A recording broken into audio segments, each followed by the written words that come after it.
नमस्कार मित्रांनो. यश हॉरर टॉल्कमध्ये तुमचं पुन्हा एकदा स्वागत आहे.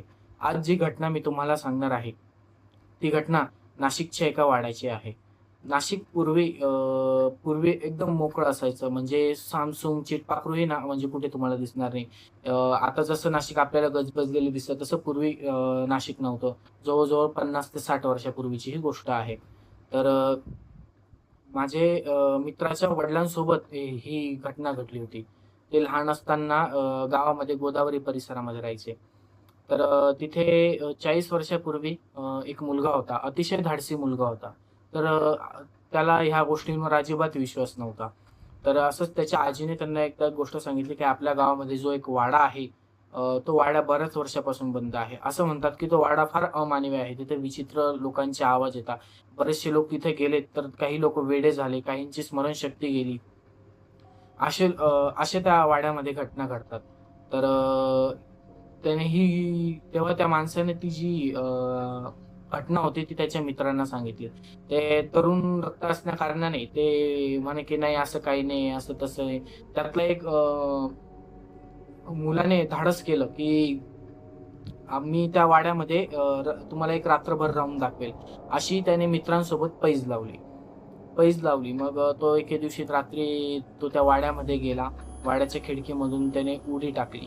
उडी टाकल्यावर त्याने वाड्याची जी ओसरी म्हणतो आपण हॉल, तर त्या मोकळ्या ह्याच्यामध्ये त्याने सतरंजी टाकली आणि तिथेच पडून राहिला.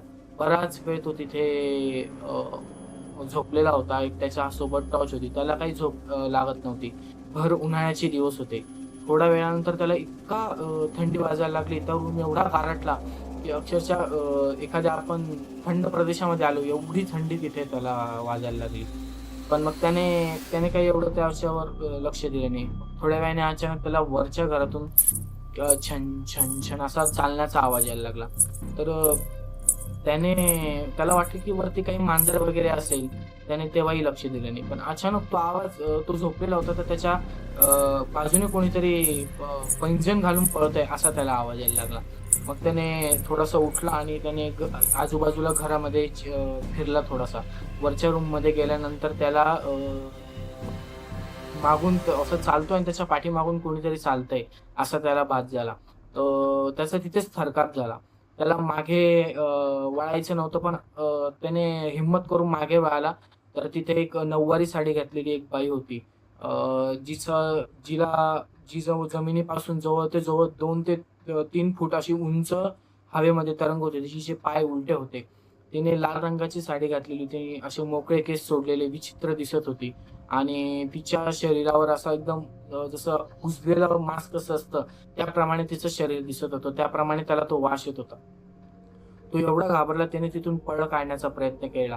त्या दरवाजाकडे जसा तो धावला, त्याने दरवाजा उघडण्याचा प्रयत्न केला, तो दरवाजाही उघडत नव्हता. तो कसाबसा तिथून सुटण्याचा त्याने प्रयत्न केला, पण त्याला तिथून सुटताच आलं नाही. त्याचा जागीच तिथे मृत्यू झाला. तर दुसऱ्या दिवशी त्याचे मित्र जेव्हा एकत्र आले, तेव्हा त्यांनी म्हटलं, की "बा अजून हा कसा आला नाही? हा तर रोज येतो. हा वेळ कधीच चुकवत नाही." तर मग ठीक आहे, काही काम असेल म्हणून आला नसेल म्हणून त्यांनी काही एवढं लक्ष दिलं नाही. मग दुसऱ्या दिवशी नाही आला, तिसऱ्या दिवशी नाही आला आणि शेवटी मग त्याच्या माणसाच्या घरच्यांनी पोलिसांमध्ये कंप्लेंट केली, की आमचा असा व्यक्ती हरवलेला आहे. मग पोलिसांनी शोध घेण्याचा प्रयत्न केला. मग त्यांनी त्याच्या मित्रांना विचारलं, की तुम्हाला काही माहिती आहे का बुवा तो कुठे गेला पण?" मग तेव्हा त्याच्या मित्रांनी सांगितलं, की असं-असं तसं ठरलं होतं. त्याने पैज लावली होती. तर "बा मी वाड्यामध्ये एक रात्रभर राहील." तर असं म्हणून मग त्यांनी जेव्हा वाड्यामध्ये शोध घेतला, तर वाड्यामध्ये त्या मुलाचा देह सापडला. त्याचे प्राण वाचले नाही. त्याने जागीच जीव सोडला होता.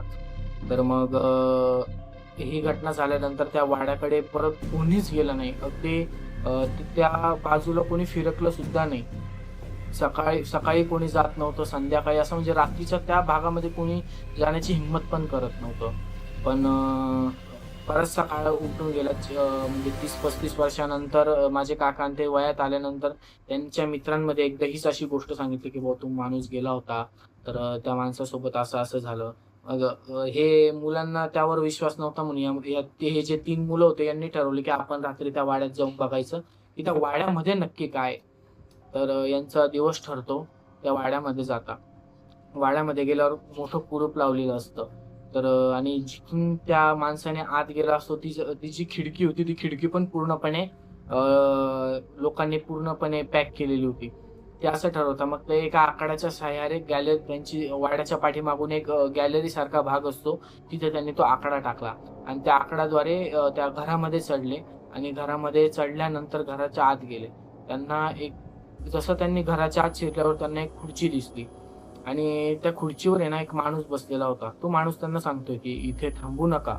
इथे थांबले तर तुमचा सगळ्यांचा जीव जाईल." असा तो माणूस त्यांना म्हणजे त्या तिघांना सांगत होता. पण त्या तिघांमधल्या फक्त दोघांनाच तो माणूस दिसतोय आणि त्या माणसाचा दोघांनाच आवाज येतोय. म्हणजे त्या काकांना आवाज येतोय आणि त्यांचा एक मित्र असा त्या दोघांना आवाज येतोय. बाकी अजून कोणालाच आवाज येत नाहीये. तर मग ते त्यांच्या म्हणे, की "बुवा अरे हा इथून आपल्याला जायला हवं. हे तुला दिसत नाही म्हणजे काहीतरी इथे विचित्र गोष्ट आहे." पण त्यांच्यातला तिसरा, "अरे तुम्ही मला घाबरवण्यासाठी खोटं बोलताय," असं-तसं. म्हणून तिघांना अजून एक इगो चढला. मग ते नाही आता इथे थांबायचं म्हणजे थांबायचं. तो माणूस त्यांच्या डोळ्यासमोर नाहीसा झाला. पण तरी पण ते तिथून गेले नाही. ते आणखी वाड्याच्या आत शिरले, खाली उतरले, अख्खा वाडा फिरले. मग बराच वेळ तिथे बसल्यानंतर 1:30 वाजला. त्यांनी ठरवलं, की आता आपण इथून निघू. पण निघायचं असं त्यांना म्हटल्यावर त्यांना सुद्धा अचानक थंडी वाजायला लागली आणि अचानक त्यांना आवाज यायला लागला. तो असा आवाज येत होता, की जसं काही मैफिल भरलेली आणि कोणीतरी नाचतंय. तर ते वरच्या त्या भागामध्ये गेले जिथून आवाज येत होता. तिथे गेल्यानंतर त्या दरवाजाला त्यांनी जसा हात लावला तो दरवाजा आपोआप उघडला आणि जसा तो आपोआप उघडला तीच बाई समोरून उभी होती. पण तिचं जे रूप होतं आता ते अतिशय विक्राळ झालेलं होतं. मोठे नखं, लांब केसं, अक्षरशः ते केस जमिनीपर्यंत येत होते. एवढे मोठे केस झालेले. अजून ते विक्राळ रूप. तर पण मग त्या तिघांनी जसं ते तिघांनी ते बघितल्यानंतर तिघांनी सुद्धा पळ काढला. ते इतक्या जोरात धावले त्या ज्या दिशेने ते आले होते त्या दिशेकडे इतक्या जोरात धावले आणि त्यांच्या मागोमाग ती बाई हवेमध्ये तरंगत त्यांच्या पाठीमागे येत होती. अचानक ती बाई त्यांच्या समोर उभी राहायची. ते इकडनं-तिकडनं पळत कसेबसे पोहोचले. त्यांनी अक्षरशः गॅलरीमधून उड्या टाकल्या. काही त्यांच्या 2 मित्रांच्या एकाचा हात सुद्धा फ्रॅक्चर झाला, एकाचा पाय फ्रॅक्चर झाला. पण ते कसेबसे तिथून बाहेर पडले. बाहेर पडल्यानंतर त्यांनी मागे वळून पाहिलं आणि जसंच ते त्यांच्या घरी गेले आणि जसे ते घरी गेले जवळ-जवळ 15 ते 20 दिवस त्यांना जो ताप भरला होता, ते त्याच्यातून बाहेरच येत नव्हते. खूप एवढा ताप की अगदी मरण्याच्या स्थितीमध्ये आलेले इतका भयानक त्यांना तो ताप चढलेला होता. पण कसेबसे ते त्याच्यातून सुटले तिघं जण आणि जेव्हा काका आम्हाला तो किस्सा सांगतात, तर तो किस्सा सांगताना अक्षरशः त्यांच्या अंगावर तो काटा येतो. तर मला सांगा मित्रांनो, ही घटना तुम्हाला कशी वाटली? खरंच असं काही असू शकतं का?